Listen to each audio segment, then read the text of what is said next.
The following words and opinions are not reflective of our partners, our sponsors, presenters, City of New York, nor the Fund for the City of New York, though they have seen these words.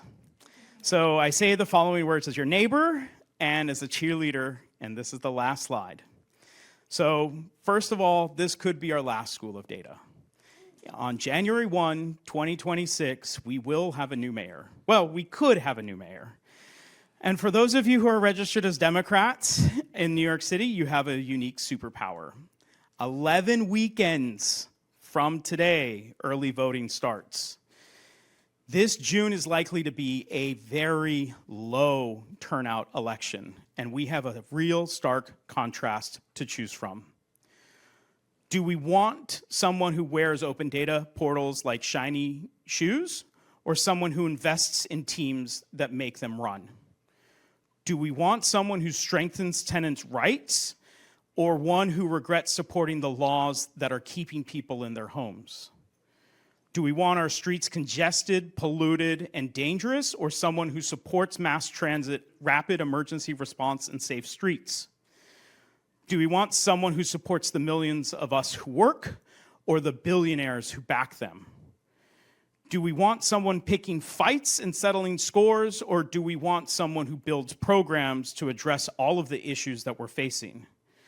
Do we really want someone who thinks that they're above the law? Now it is a time to build a new Rome. We must teach, feed, house, and care for our neighbors. We must center love over hate. Our liberties, our freedoms, our ability to work, and our lives are at stake. We do not have the luxury of time. Fascism will never win, not then, not now, and never again.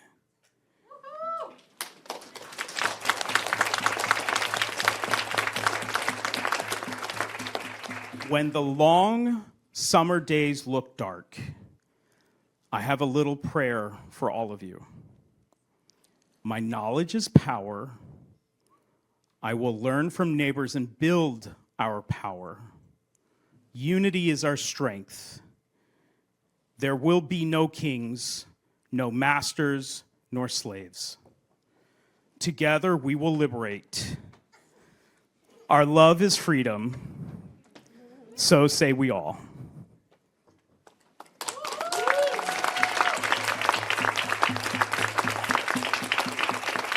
Thank you. Thank you for coming. I hope you have a beautiful day and time to hack the planet.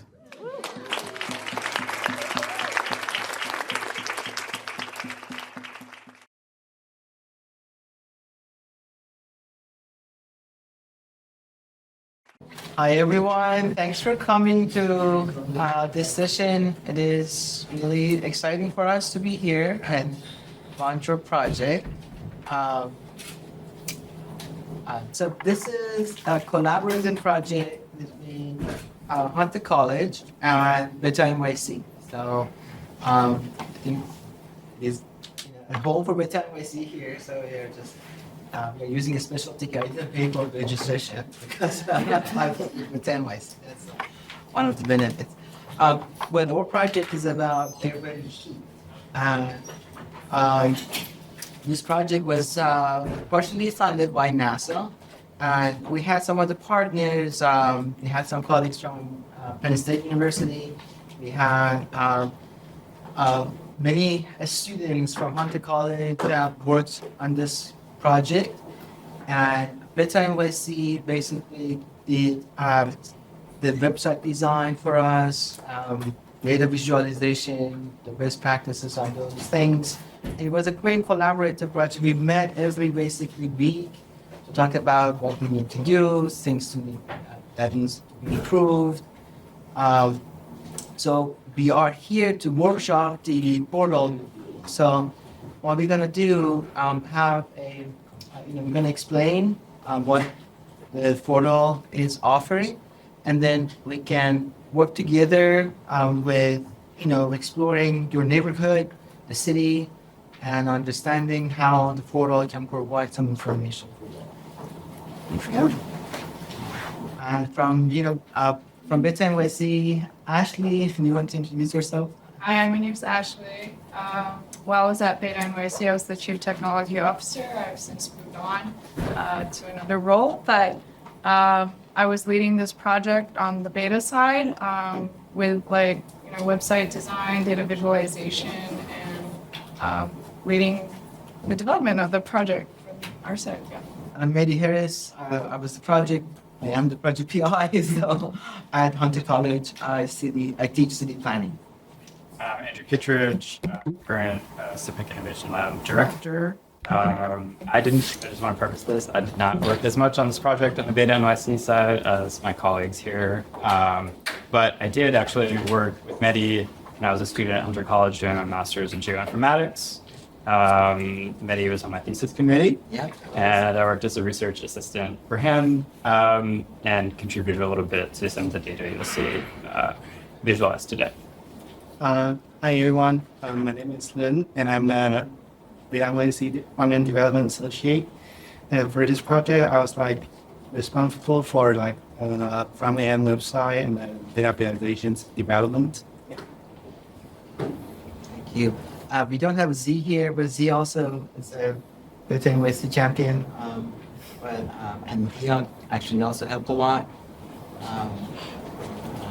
Also, Haley, shout out to Haley, who did the front end kind of UI UX design. Yeah. Wonderful. So let's get started with Urban Heat. So this is the portal. We just wanted to put it up front. Our portal provides multiple different layers about urban heat and the heat distribution, and how we can explore these things. We have weather station data, we pull satellite images, and the layers that we have downloaded, is all curated here. And also we have some data that we simulated and modeled here. As you probably all know, urban heat is a phenomenon that we are interested because can make cities much warmer because of impervious surfaces, buildings, the heat that we are absorbing in the urban area. And so urban areas can be warmer up to 4 to 5 degrees Fahrenheit than the natural environment around that. So, and if you add the general warming that you're experiencing, urban heat eventually can be a serious issue. Every summer, we're gonna deal with this. We're gonna deal with this more and more in the future, and we need to be prepared for intensity of heat in our neighborhoods. So this project, we made very clear that you want to work with advocacy groups, and we didn't want to create a portal that educates the general public, because such portals, such websites are already available and are already created.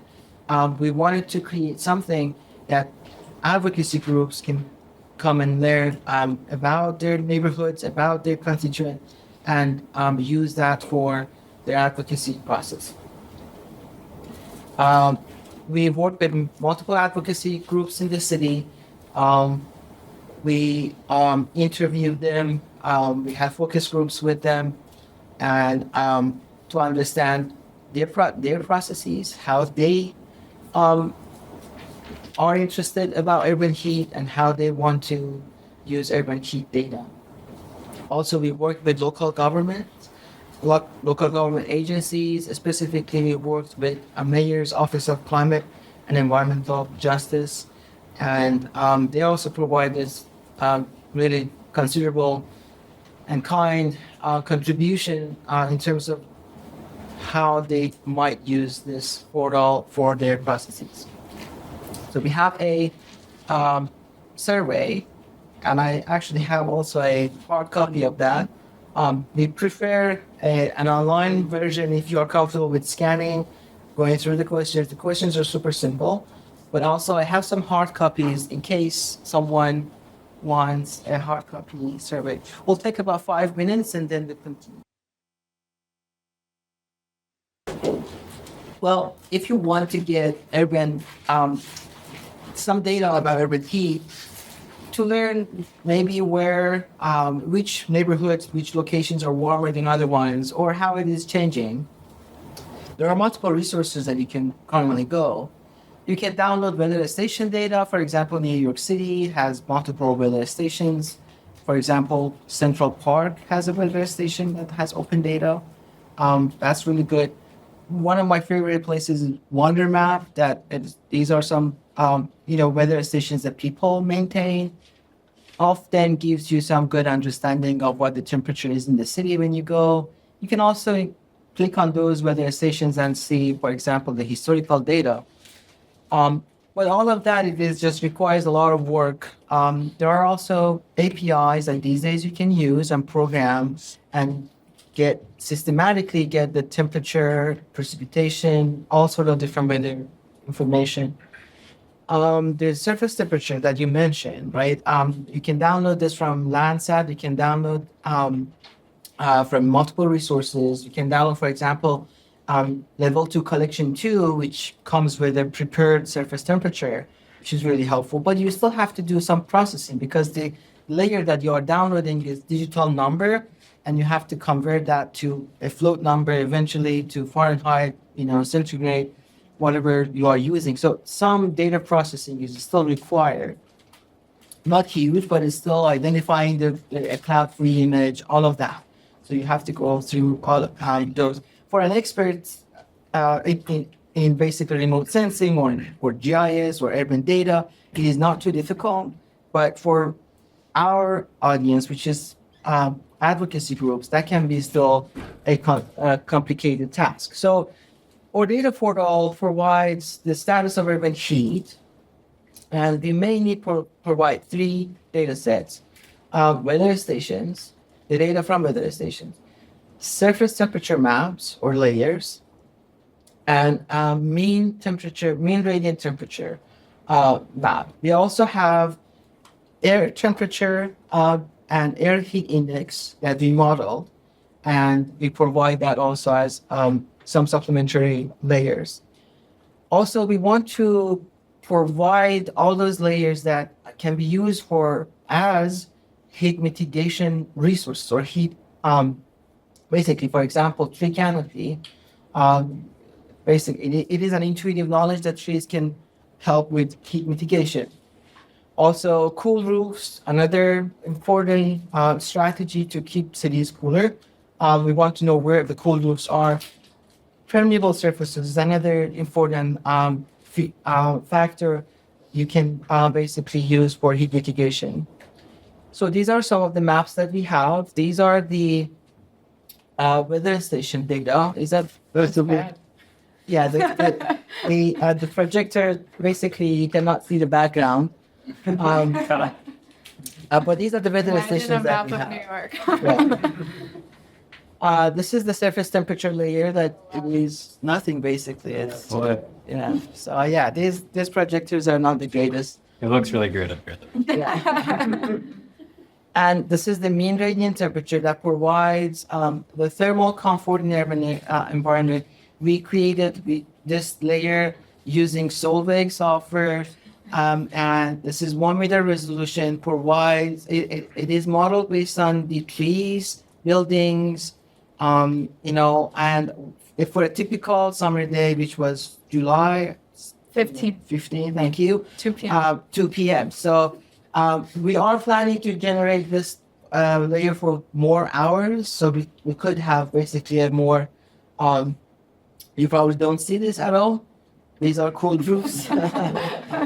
But we're gonna workshop this. So for those of you that have laptops or maybe tablets, we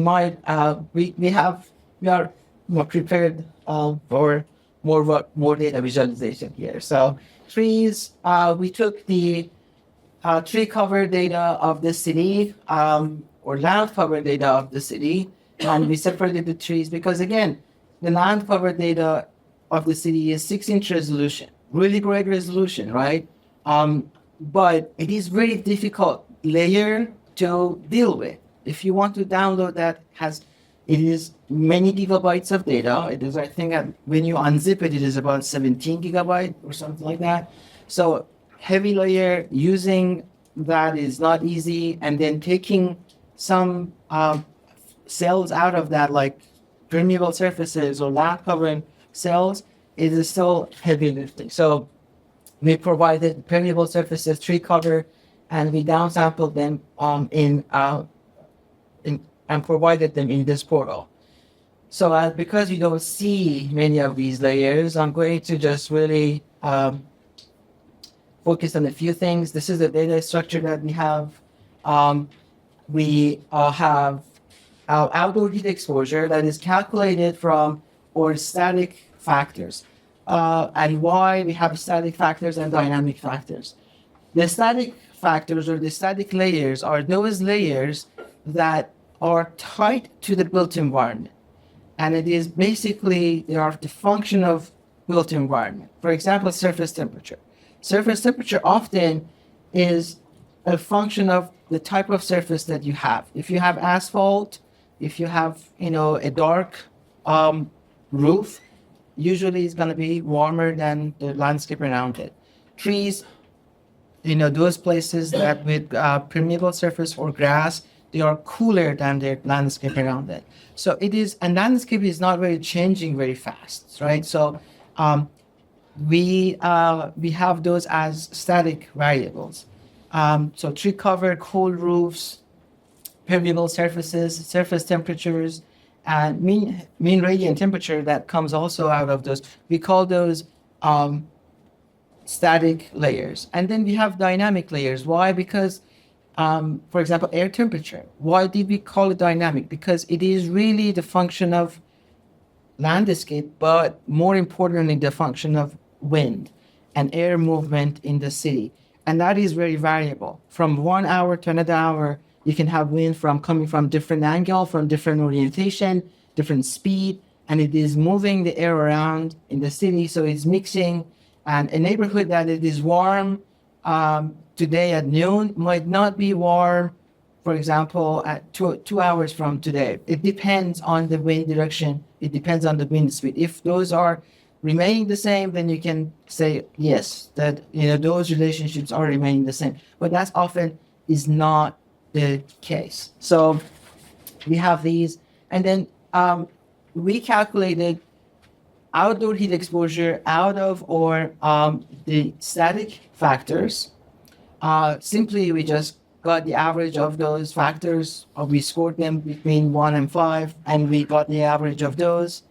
And then we also created a model that uses the surface temperature and uses the weather stations that we have in the region. We used many hours and many days of the available data. We trained some machine learning algorithms, used the random forest model to understand the patterns of how the surface temperatures around those weather stations are affecting the air temperature of those weather stations. We got the cells that were specifically on the upwind of the weather station. We got the wind direction and wind speed, and we were able to incorporate the wind data as one factor that can predict the air temperature and the way it is moving around. So because it is based on wind, we called it dynamic layer. So we have all these layers that eventually creates an air temperature layer like this. You cannot find air temperature raster in other places. That's not a data that you can download. But for any day that we were able to download surface temperature, we have about 27 of them. We were able to simulate the air temperature. Okay, so when you arrive to the urban heat portal, as Mehdi said, there's kind of like, we really wanted to feature, put the data to kind of frame it for advocacy groups and local government. So really the goal is for anybody who wants to know more about urban heat data to be able to come here, explore the data, maybe learn something about your neighborhood, or be able to navigate and find more information about urban heat through this website. So we have a couple of visualization techniques. A lot of it is, of course, in the maps that Mehdi has been explaining. So really the kind of most important index that we're putting forward in this urban heat portal is the outdoor heat exposure index. This is actually different from the heat vulnerability index because this considers only external environmental factors. So what does the kind of like, what is the environment, the urban environment like? And how does that affect like your urban heat in your exact area? Versus the heat vulnerability index kind of focuses more so on the demographic vulnerability of how many people may be affected by like heat stroke or heat related illness and death.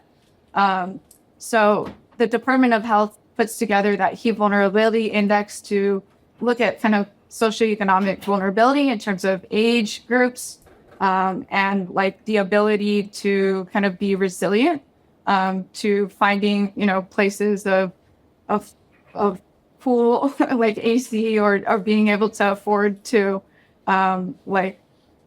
deal with those circumstances. But the outdoor heat exposure really only focuses on those external like environmental factors. So again, as Mehdi mentioned, you can kind of navigate through the portal. You can toggle through each of these data sets that are aggregated to the neighborhood tabulation area level. So these are geographic boundaries that line up with census data and the same boundaries that can be combined with the heat vulnerability index. So you can do your spatial cross analysis with the heat vulnerability index and the outdoor heat exposure index.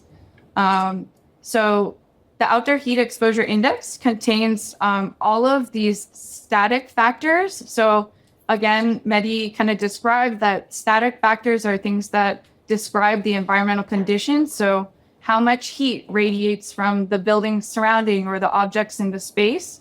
And that's kind of affected by maybe the tree canopy coverage or the materiality of the building. Like if it's a concrete or brick building, it's going to absorb more heat and therefore kind of like retain that heat and transmit more in that area. Or surface temperature. So again, like about materiality, what areas retain more heat, or if it's kind of grassy or more vegetated areas, those places will stay cooler because it can retain water. The cool roofs are like dependent on specific locations that, and maybe we can zoom in here. Is that better? Yeah. So you can see kind of at a building scale, the dark areas are places that have cool roof areas. So that's kind of defined as any materiality with a reflectivity value of 60 or greater. So it's kind of lighter colored materials with greater, like less albedo effect, more. Reflectivity. Yeah. So if it's a lighter color, it'll reflect more light and retain less heat. Versus if it's a darker color, it's going to retain more heat. Let's see. We can go through tree canopy. Again, this is all of these data layers are, again, like neighborhood aggregated, or you can kind of click to toggle the exact raster data. So specifically, where are those trees in your neighborhood? And as well as permeable surfaces. So again, let's see. We are over here in Hunts Point, and you can kind of toggle between the raw data or the neighborhood data. So if I go back to the outdoor heat exposure index and I want to better investigate all of those different factors, so you can see as I move the tooltip over, you can see the breakdown of this overall like score. So it's a score of, it's an index from 0 to 5. 5 being kind of the highest and 1 or being kind of a low vulnerability score. So if you click on your neighborhood, you can see this kind of neighborhood profile. And it'll break down all of those individual like factors that compose the outdoor heat exposure index. You can see the kind of score breakdown, and I think this screen size is quite small, but maybe you can, let's see if you can zoom out. Ooh, that is better. Awesome. Yeah. Maybe that's too far, but so we can see this highlighted here. So right now, the overall outdoor heat exposure index for Hunters Point in our current neighborhood where we're at here at CUNY School of Law is quite on the higher side relative to the New York City average and the Queens average. So right now we kind of have a score of 4, but we see that the city average is a score of 3.2, and the borough of Queens has also an average of 3.2. You can use this to kind of toggle between, other neighborhoods and other areas. So if we wanted to look at Williamsburg, we could do that, or take a look at, the other boroughs as well. So here's Staten Island, and this one's kind of highlighting the neighborhood Arden Heights. So you can kind of explore this and see the ranking of all of those neighborhoods up against kind of those city averages and the borough averages, just to get a comparison to see if your neighborhood is kind of performing relatively better or relatively worse, needing more, points of advocacy to say, hey, we want to plant more trees because it'll mitigate urban heat in our neighborhood. You can say, let's take a look at how much canopy area we have in this area. And this one in particular is kind of above the city average. But maybe if we were kind of clicking on the map to another area, say somewhere in Manhattan, I would expect to have much fewer trees in Midtown. And you can see here, Midtown Manhattan is kind of at the highest vulnerability because it has the least amount of area. It says that there's kind of 3% of that neighborhood's area covered by tree canopy here. Okay, so that's one aspect that you can explore, the kind of outdoor heat exposure index. The other main data set, as Maddie mentioned, comes from the weather station data. So this is variable data that depends on wind speeds and wind directions and will change on like a per hour or date basis. We have data aggregated for every year between 2013 to 2023. And again, you can kind of use the portal to kind of navigate through and click on one particular weather station. So if we could click on the kind of Upper East Side, you can see the maximum daily air temperature and minimum air temperature values for all of the summer days between May 1st and September 30th. These color bars here, they indicate how many days based on the degree of, the temperature would qualify for an extreme heat event. So that means, for example, any day that has projected temperatures above 95 degrees Fahrenheit, there would be kind of a heat advisory warning so that people know to be aware, stay hydrated, check on your neighbors, go find a cooling center so you can stay cool during those hot days. So there's kind of like 3 degrees of this heat advisory definition. The yellow is kind of the most mild, so it's like 95 degrees and above. These are very loose definitions, but you can kind of like go through the portal and get the exact definition for what qualifies for that. The second one, which is orange, is the National Weather Service heat advisory. So that's anything that exceeds 100 degrees Fahrenheit. And if the minimum, evening time temperature does not dip below like 75 degrees. So it never truly cools down, and then it continues to be hot again the next day. Again, I think I'm familiar with this data set now, and I recall that 2022 is extremely more of a hot day, a hot year. And then the red one is like anything that exceeds 105 degrees Fahrenheit. So that's very, very extreme for our human bodies to handle high heat. So those are the days that we need to be most cautious, and people are the most vulnerable for heat related illnesses. Can I add something here? Yeah. So this profile is about air heat index. So and the other tab is air temperature. Oh yes. Sorry. Yeah. The difference of air temperature and air heat index is that air heat index is the combination of relative humidity and temperature. And that is the index that is being used to call heat advisory days.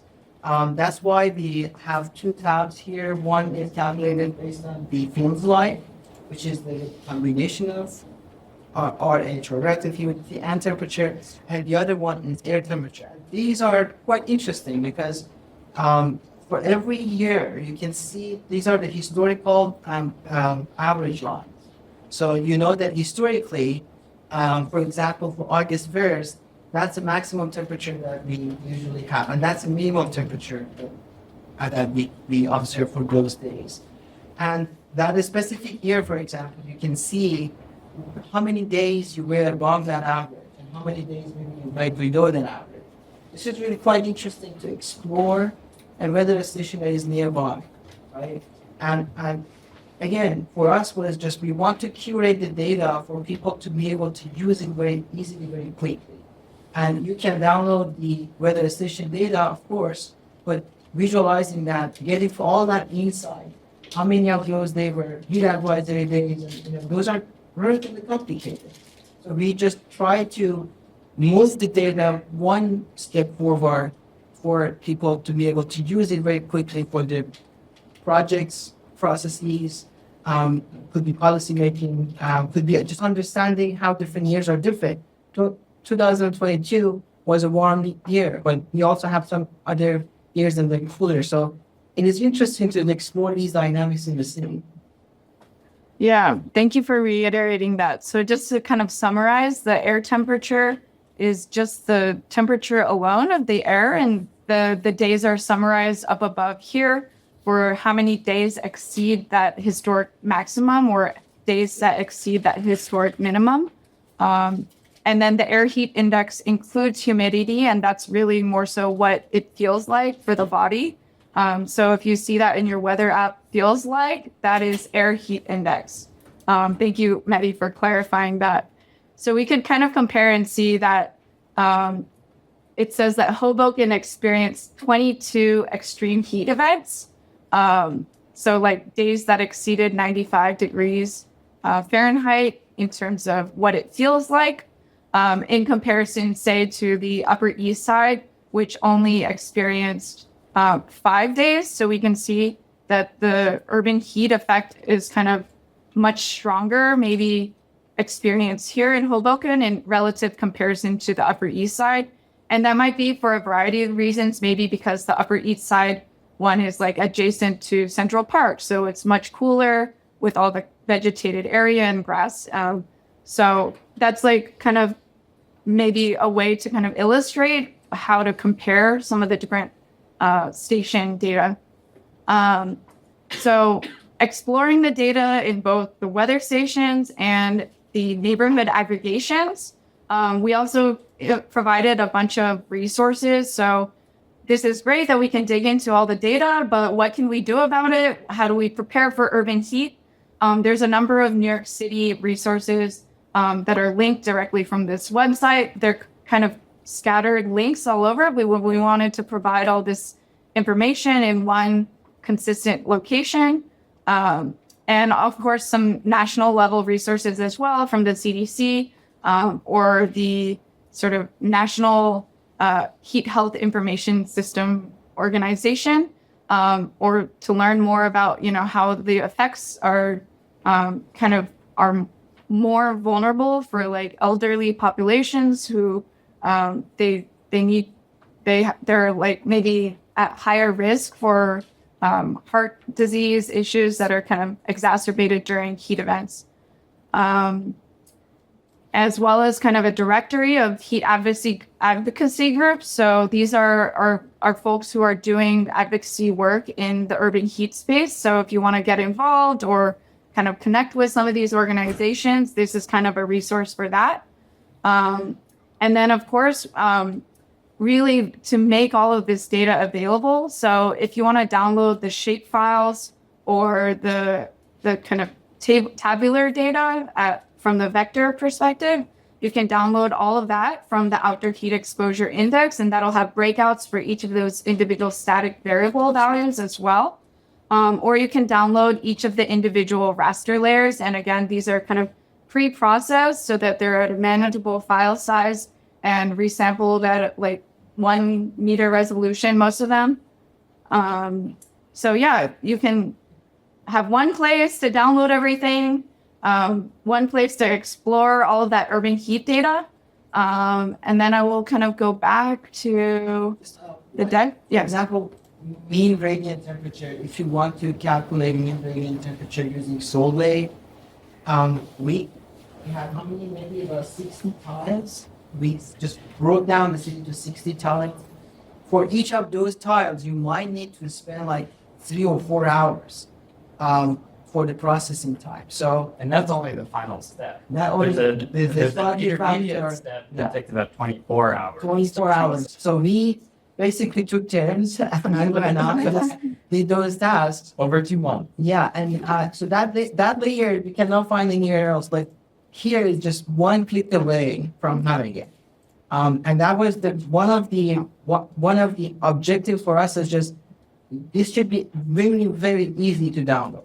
You know, it's just like if you go to some of the open data, and you know there are we click over there, export. I teach urban data, my PGIS, and I have to teach the complicated but students. Like this website is slightly different. That's that's the API here is it, but here is just like very easy. Just go to the download page, you find it, you download it. It is just in your download box. So and you can use it. And we have explanation about how the use cases, how it is generated, how you use it. So usually we try to remove those barriers from having this data solely. And it is just like create some reports, and you can just have a nice and neat report what you do. Yeah, and the last thing I wanted to mention is in order to make all of this information a little bit more accessible to, say, less data savvy analysts.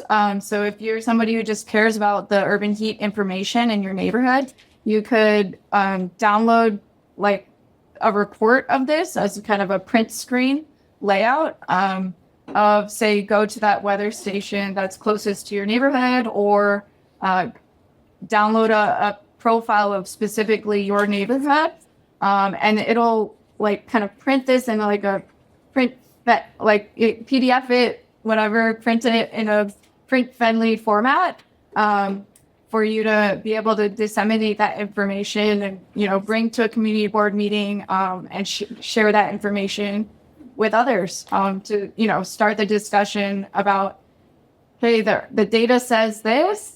We need to advocate for more permeable spaces, or plant more trees, or maybe talk to your building manager. My roof is a dark roof. We should paint it white. There are many like little incremental changes that you can do, and we're hoping this is a resource to use as advocacy in that sense.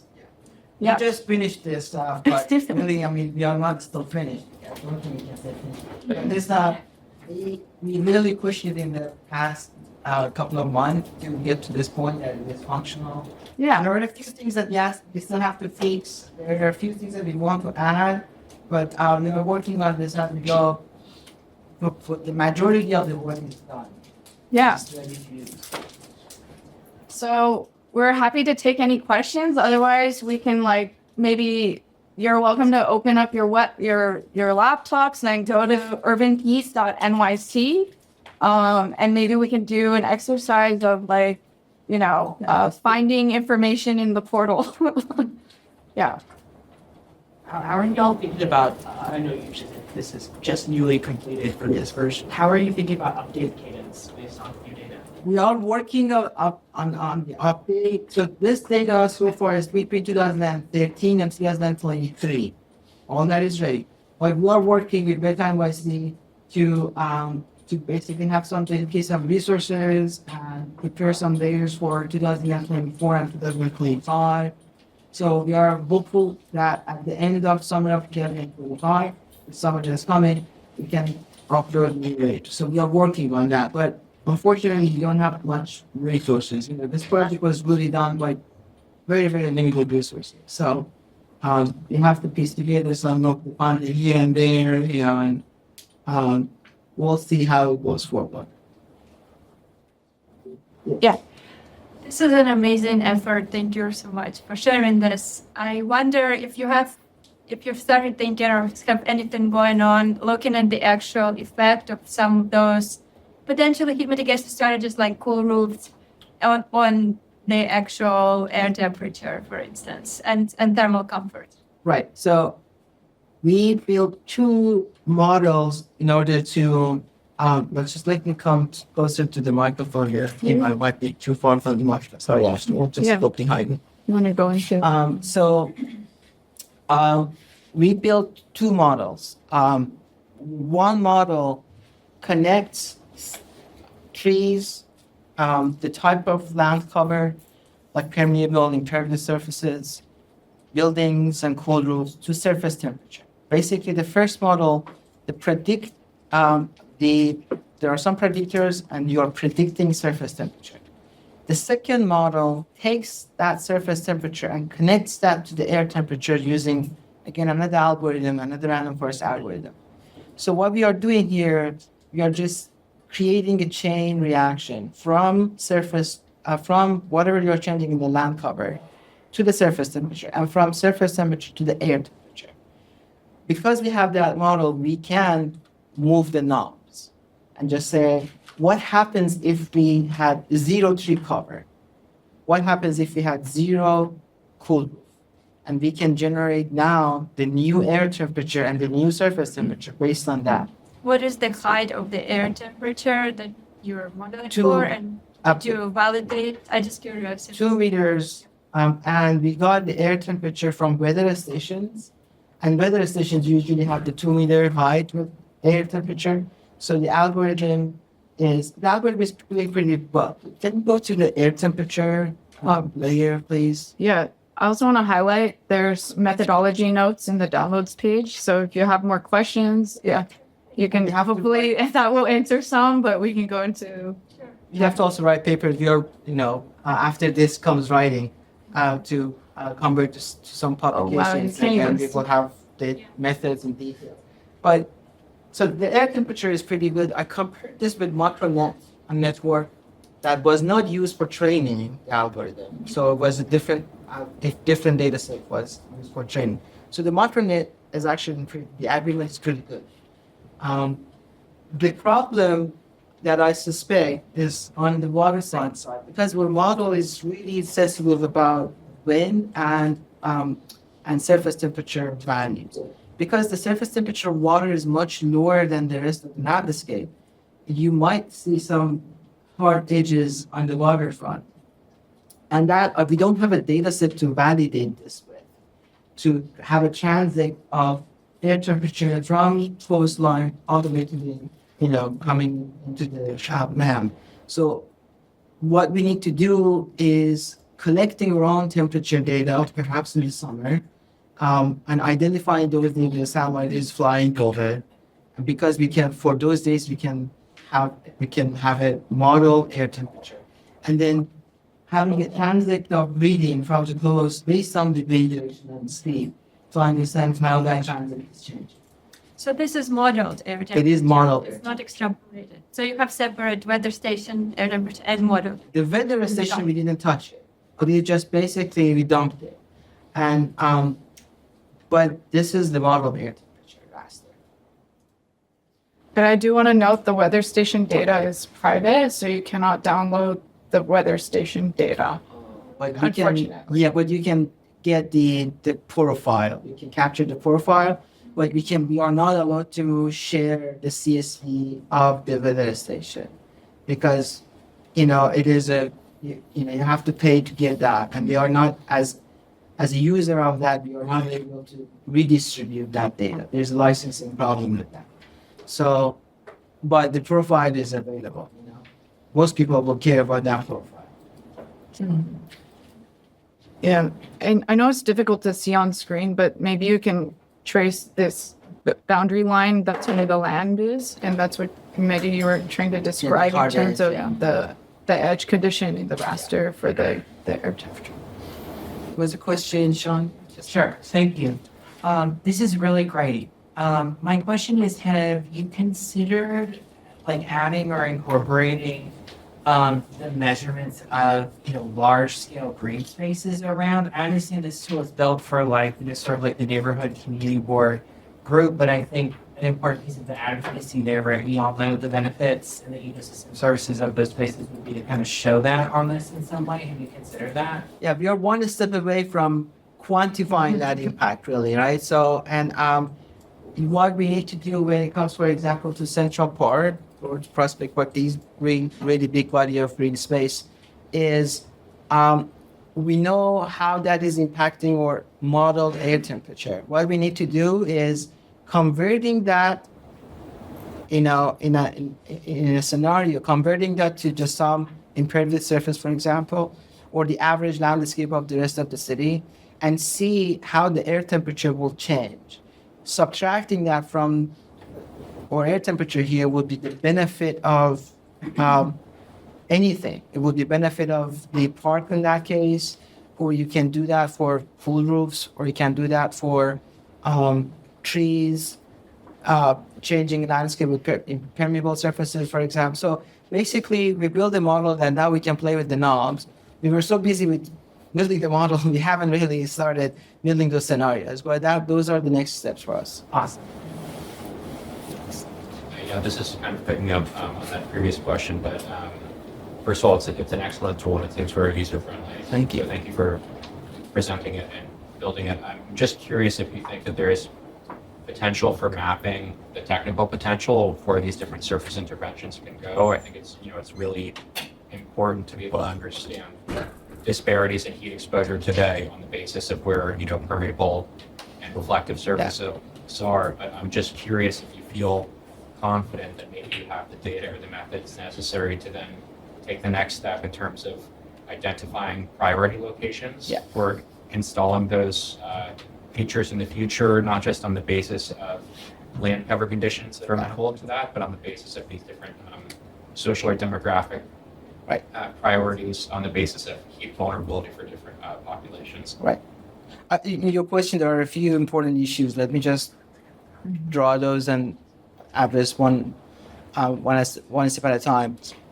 There is a policy implication for sure. I'm a planner by background. That's why this project is, we really wanted to focus on the process of planning. So, yes, and we have the, we don't have the resources, but we have everything else, motivation, inspiration, and everything to build a scenario planning model. And the scenario planning model would be giving the user some capacity of changing the landscape to see how things change, right? Giving the user the capacity to what happens if you increase tree cover in your neighborhood, if you have a new park in your neighborhood, if you have cool roofs, more cool roofs in your neighborhood. How would that urban heat landscape change, right? So yes, we want to move to that direction. However, I think we have to be really careful. Those are all policy questions. And those are all, there was another presentation this morning about trees and, people, Michael Tregulia and the city were presenting the new tree cover product that they are creating. And there are questions there, like how can we increase tree canopy in the city? And those locations are limited locations. And those locations, there are some criteria. Department of Park just goes through a long checklist to decide whether they want to plant a new tree here or not, right? I think we don't want to really just create some situation that you can plant with, creating an illusion of you can plant trees everywhere. I think that's not the case, right? But we want to be able to provide a situation that we know that Forest for All plan in the cities is the objective is getting to 30% tree cover in all neighborhoods. We want to be able to provide insight what happens if we reach to that 30% goal. How the landscape around you would change. The second issue in your question was how this is impacting different people in different neighborhoods. And that is a very complicated question to answer. The city is trying to work on it with the heat vulnerability index. So let me just give you some background on that. We talked to some folks at the Department of Health, and they have the heat vulnerability index. The heat vulnerability index is based on health issues, socioeconomic variables, all the vulnerabilities that we know it is, evident in so many neighborhoods. So we did not want to create another heat vulnerability index, although technically we could. We had more sophisticated heat data to incorporate in that. The reason is we didn't want to create two different heat vulnerability index. And I had this example, this saying, borrowed from someone else, that if you have one watch, you know what the time is. If you have two watches and they are different, you don't know what the time is, right? So someone has to so we didn't want to bring something else here that creating, and so many of these things, when you build it, you have to make decisions about the subjectivity of that. What is the weight of trees compared to the surface temperature? What is the weight of surface temperature to mean radiant temperature? What is the weight of mean radiant temperature to other? So there are so many decisions to make this, and we didn't want to be in a situation that we are creating something that the city finds it different with the heat vulnerability index. And so we decided we are not doing that task. That task, we can let the city and the officials to do those things, and we can really focus on the outdoor heat exposure, which is relatively, the science is transparent, so we don't have to really worry about those issues. Yeah, the other thing I want to add to that, to your question, is Medi's been having also discussions with the mayor's office of climate environmental justice, MOCJ, and when we think about who is the target audience, MOCJ would be kind of the target audience for this scenario planning tool. They really want to be able to assess, and like Mehdi said, have the realistic constraints of what areas can we actually implement improvements to, say, permeable surfaces, or where can we plant new trees, because that's not everywhere. You can't plant a tree in the middle of the road. You can't, there's only so much that we can change. So I think one aspect of the scenario planner would be to kind of do that spatial analysis of identifying what areas are kind of within city property ownership that they have control over, or maybe there's incentive strategies for other parcels. So the constraints of that, but then also number two, Mehdi kind of touched on this, but I want to reiterate that once you identify those areas that are potential that could be improved, of course you want to do your vulnerability analysis as well to understand and prioritize the neighborhoods who need it most, from a socioeconomic lens, from the heat vulnerability index lens, to layer that factor in. But then once you have an idea, okay, we've identified these 5 places that we can implement, say, more cool roofs or more trees, planting, and permeable surfaces, then this model that Mehdi has created for to process all the data, the scenario planner will then take that new input, pretend that's the new urban context, and then generate a projective scenario of how that might improve, how much that might improve, the the radiation in the space, or kind of like that end result, would it, in a tangible and meaningful way, affect like the mean radiant temperature or the surface temperature? Would it come down, or is that level of investment in those identified areas like not really giving us the return that we're looking for? So it's kind of a cost benefit analysis tool for that scenario planner as well. Yeah. So we are also curious to hear from you. I see some of you have your laptops open. I wonder if you had the chance to open the website. Any feedback? We appreciate anything that you want to see, don't see, what you think. Yeah, and anything. Going from the interface and that got me clicking around on it. Yeah. Really intuitive, easy to use, so thank you for that. That's better than YC's work. So Yeah, so they're very fast. yeah. It responsive as well. Yeah. One kind of like roadmap question. One area that I'm dealing with a lot is building decarbonization these days, and extreme heat is playing into that a lot in terms of how that potentially will impact the way we need to increase how we heat and cool our buildings and moving forward, especially as we try to get compliant with Local Law 97. Have you guys looked into really integrating other data sets like Local Law 84 and just kind of understanding trends between heat and building energy loads? Not yet. We haven't really explored those. By the roadmap question. Yeah, no, I mean, not in the context of this project, but now I work at MIT in a research lab, and I have some colleagues who are working on energy performance modeling from that perspective, and they're kind of mapping like visual imagery of streetscapes and AI, like to process images, and from the imagery you can kind of identify what heating or cooling like systems exist on those existing buildings, and then like project energy modeling for like citywide. I mean, that's still like research in progress, but I'm saying like that work is being attacked in like other directions, not necessarily the context of this project. So I think that's also what's challenging, is like you kind of working in this space, you kind of sometimes have to narrow your focus and your research scope. Yeah, we can't do everything, but we can collaborate with those other. One step at a time. Yes. Again, I see that, we are out of time. So I wanted to thank you everyone for coming and for all the great comments and encouraging feedback. Thank you so much.